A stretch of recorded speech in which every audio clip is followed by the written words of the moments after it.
Today on FAS TV, we've headed north to Caithness to visit Mount Pleasant Farm, where Andrew Mackay and family farm cattle and sheep.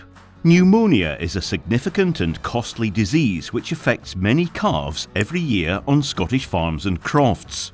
Andrew and his family have had the challenge of pneumonia in their cattle, and following investigations they've made a variety of changes to cattle management and shed infrastructure to reduce the risk.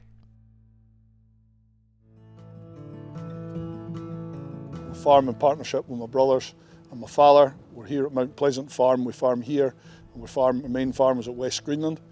We farm just under 1,000 acres between owned and a wee bit of rented land. We run 130 suckler cows. We finish somewhere in the region of 1,000 head of cattle. We buy in a lot of cattle as well, obviously. We have 350 Cheviot ewes, run predominantly either pure or with Suffolk tups. Lambs are 50% finished, 50% sold as stores. We grow roughly about 300 acres of barley, somewhat on rented land, all grown to finished cattle. We run a contracting business covering all aspects of agricultural work, including hiring out machinery as well. We bought Mount Pleasant Farm in 2007, which grew our owned land by about 200 acres. Probably increased our cow numbers by about 60% since then. And we always finished cattle. My father always finished cattle for the last 30, 40 years, but we went from finishing probably 100 cattle to now we went to 200 cattle the first year we came here, and now we're turnover and throughput. It's about 1,000 cattle, it's between 900 and 1,000.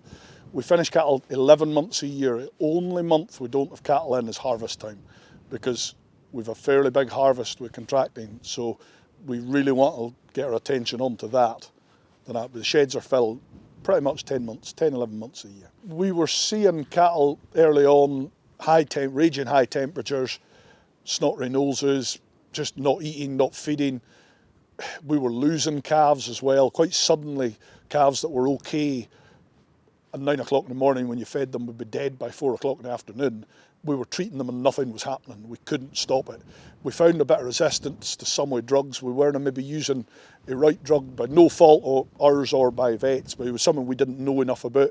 And I think it was a big learning curve, because our local vets, nobody was doing what we were trying to do on such a scale. So we've learned a lot. We work very close with our vets. We sit down twice a year and go through what we're going to do as a vaccination programme, how we're going to try and make this work. Is there a better way we can do it? Should we stop doing one thing and try something else? And I think we have to do that. We have to get on top of it, because I believe in the future antibiotics won't be available. We had calves in here in the slats behind us and further up the shed, and we'd had bits of issues up in the corner because the ground is slightly higher than the floor level we're standing at in the building. And it was one pen right at the back that was really bad with pneumonia. And we decided the first year, obviously we'd had pneumonia. Second year, I'd been at a show somewhere and we saw one of these plastic tunnels you put in with holes in it and a fan. So we put one of them in the back of the building thinking, this will solve our problems.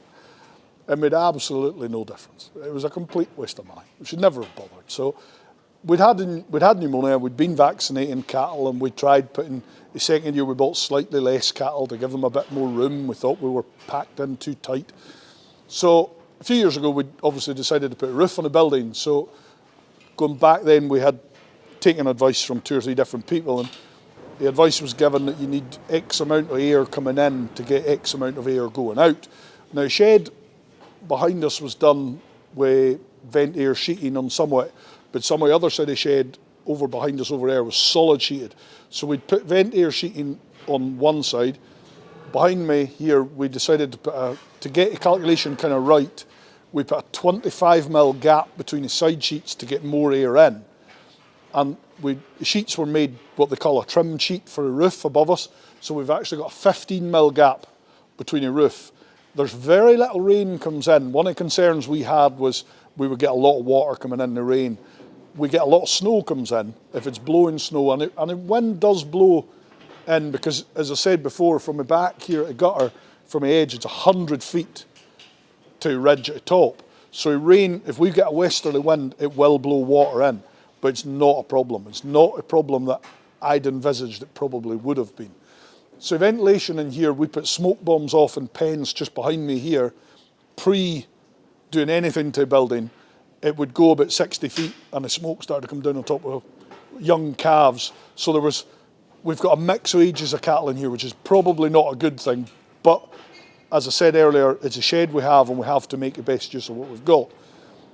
So the smoke bombs, we were reckoning the bugs were landing from these yearling cattle, as you'd say, come to calving time. And we were having to bother them with young calves with pneumonia at 3 and 4 weeks old. But we reckoned the bugs were coming up and landing on top of them. So when we put a roof on, the first thing I said to the builders was, can we take the ridge off before you do anything else? Why? I said, I want to put smoke bombs off. So as we put smoke bombs off, it had gone probably 40 feet to begin with, it went 60 feet and then landed on the ground. So opening the ridge, we knew at that point wasn't really going to help. Hence we came back to spacing the roof what we did. The shed is approximately an acre in size altogether. It's about 270 foot long, 145 foot wide. There's a lot of slats in it. There's 2 rows of slats, so we could probably keep, I don't know, probably 250 cattle or cows on slats. All our cows are housed on the slats inside. It had a tin roof on it before and a closed ridge at the top. We didn't build the shed was here when we bought the farm. We looked at what we were going to do, as I'd said earlier, and we thought that we had to space the roof to get some ventilation. And on the advice of Brian Hewitt at BHC had said that because the shed is so big, he'd seen in dairies that opening a ridge on a big shed, you're 100 feet from a gutter at one side to the ridge. There's not enough draw in a ridge to clear a shed. So we contracted this company to come and they netted the whole building and they took the whole roof off. I think it took them 4 weeks to do it. And we put smoke bombs off the day they were finished and the smoke instantly went it through the roof. It didn't hang around at all. It's just, I cannot recommend doing it enough. You know, the advice on a building would always be to have your sides open. But if you look behind us, we're looking at to the west. We can get winds 60, 70 miles an hour coming from there. So if we opened up the sides of the shed, the roof would probably blow off. So we're a wee bit restricted in this part of the world. I think we have to look better at how we do buildings. I'm not saying we've done it right, but what we've done is improved the situation that we had before. Benefits of putting a roof on a building, the biggest one is more calves staying alive with us for one. Dramatic, far better performance in cattle because we're not having this ongoing pneumonia issue rumbling away in the background. You know, you would get 2 to 3 weeks after the calves had come or cattle had come in or come home that we were buying, we were starting to get pneumonia, and we're not seeing that anymore. We would still get some pneumonia, but it tends to disappear then, dissipates out. So performance in the cattle and the live weight gains we're getting is far, far better. We've probably used the bulk of that money now going into vaccines because we're finding we're still having bits of bother with pneumonia, but we're targeting the vaccine to what the problems we're having. Performance-wise, I would say our mortality has fallen from probably 3-4% to below 1%. I couldn't even put a figure on what the mortality is because it's not an issue anymore. We wouldn't lose a calf with pneumonia anymore. Previously, we would have been losing, 3-4%, I would think. Ken Wilson has been involved at Mount Pleasant over the years as the farm's vet, giving advice on pneumonia and how to combat it. Hi, my name's Ken Wilson. I'm one of the vets with DS McGregor and Partners in Thurso. And over the last 17 years, I've been working with farmers all over the north of Scotland to try and improve health and welfare in cattle and in sheep and all across the species that we deal with here. So today I'm at Mount Pleasant Farm just outside Thurso, and we're discussing bovine respiratory disease and its impact on the production of beef both here in Caithness and worldwide. So bovine respiratory disease is the most costly group of diseases affecting beef production in the world. It's costly on a number of levels. We lose animals because of this disease. It's something which really slows down production. So an animal which recovers from respiratory disease is much slower to grow.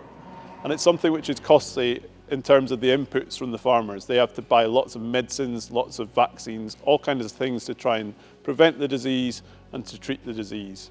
The net effect, though, is that this is something which we have to try and deal with because it is a significant problem in terms of the emissions from beef production. If we can deal with bovine respiratory disease more effectively, we can reduce the emissions from beef production. So the symptoms of pneumonia or respiratory disease are sometimes really obvious. So a snotty nose, streaming eyes, looking a bit dull, maybe an occasional cough. But it can be quite variable. In some animals, it could simply be that they're not keen to come in for their food. In others, it could be much more dramatic, that you come in the morning to feed the group of animals and you find one dead. So it's on a huge scale, really.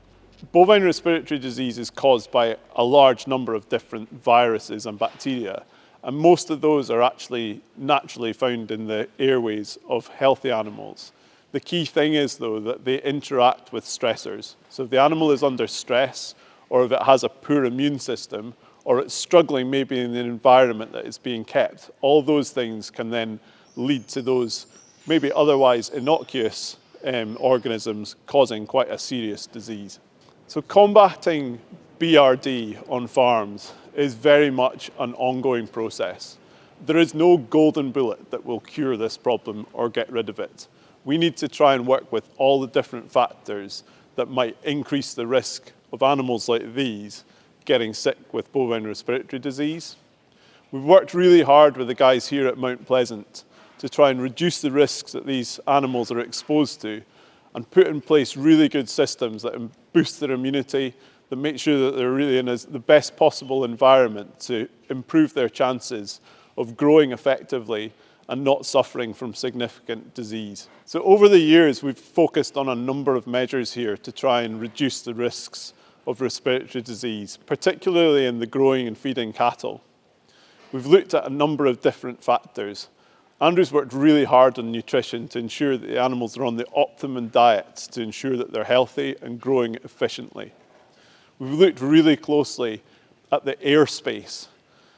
Most of these disease-causing viruses and bacteria are spread from animal to animal through the air. If you can replace the air in the shed with fresh air, you will remove 99% of those infectious agents. So we have to work really hard, and we have done here at Mount Pleasant, to try and improve ventilation, improve the airspace, get more fresh air into the shed, and reduce the risk of these animals getting respiratory disease. The other thing that we've looked at over the years is to try and implement really effective preventative medicine. So use appropriate vaccines to try and target the diseases at source and improve the immunity of the animals to these infectious agents. I think one of the key changes that we've seen here has been to the building's ventilation. So there's a huge amount of work put in here at Mount Pleasant Farm to improve the way that this shed ventilates, improve the quality of the air the animals live in. After the changes that were put into the roof here, we saw a 60% year-on-year reduction in antibiotic use in this shed, which was a really hugely significant marker to show the effectiveness of improving the environment that the animals live in. Learning from the experience, Andrew and Ken have some key points for other farmers and crofters to consider if they think that their cattle have pneumonia, and how to reduce the risk. The first thing we did, and I would say to everybody, sit down with your vet, because vaccines won't solve every problem, but they do help. And I think, as a buyer of cattle, as I said before, I think, yeah, it's one you have to look at. Look at your vaccination policy, and then look at your buildings. And can you change your buildings? Some buildings you can't change them. They are what they are, and you have to work with them. But if you can change them, have a look at how you can change them. But don't think what you think is probably right. Run it past someone that probably has done it and knows how to do it. Don't go doing what you think is right to do yourself, because it might not be right. Speak to someone, get advice. Many farms will see problems with pneumonia and respiratory disease in cattle. It's really important that you engage with your vet about both treating these animals effectively, but looking at these risk factors. If we can find the risk factors on your farm and improve those things so we can reduce the chance of the disease emerging in the first place, we're going to do a much better job, I think, as an industry of controlling bovine respiratory disease.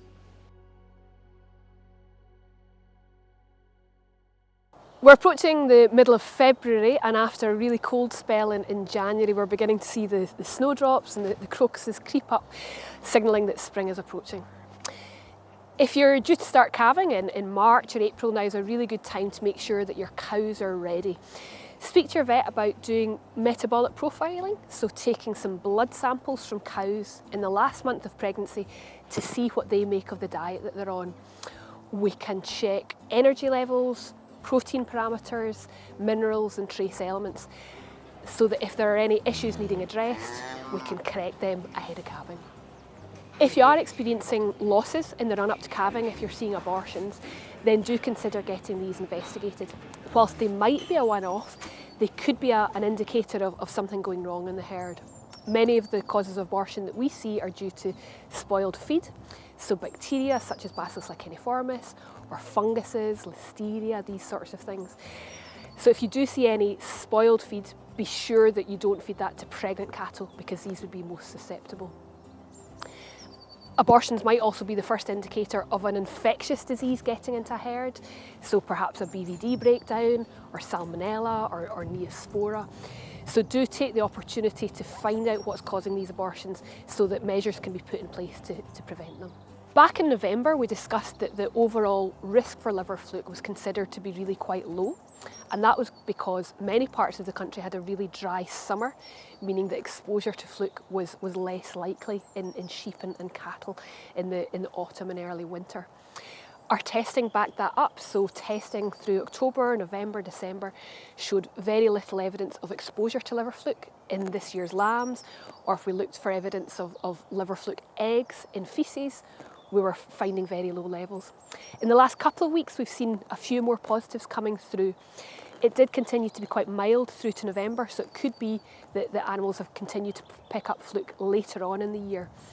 So just because you've had negative results in the last few months doesn't mean that there is zero risk now. Do consider taking more samples now to see if treatment is needed. If you had cattle housed in October, November time, and you didn't treat for fluke, now's a good time to test. The fluke that they could have acquired in the run-up to housing should now be adults and laying eggs, and so if you test and find that there's fluke eggs there, then we can treat with an adult-only product, and that means that when they get turned out to grazing, they'll be clear of infection and not contribute to further contamination of the pasture. Although we don't see clinical disease due to lungworm at this time of year, we don't see coughing due to lungworm at this time of year, you still have to keep it on your radar. So now is the time to be speaking to your vet about whether vaccination for next grazing season is appropriate. So vaccination is allowing calves to get exposed to just a little dribble of lungworm larvae so that they recognise it when they see it for real for the first time when they go out to graze. But if we don't get it all teed up, if we don't get it ordered and figured out when you're going to vaccinate, then it'll be too late. So speak to your vet about whether vaccination would be of benefit to your herd. Vaccination allows us to reduce our reliance on worming products, and we're worried that worming products might in the future become less effective, or we might get problems with resistance. So do consider it's a really important issue, and now's the time to think about it. Well, that's all for February. I hope the next few weeks treat you well, and if you're in the midst of lambing and calving, good luck.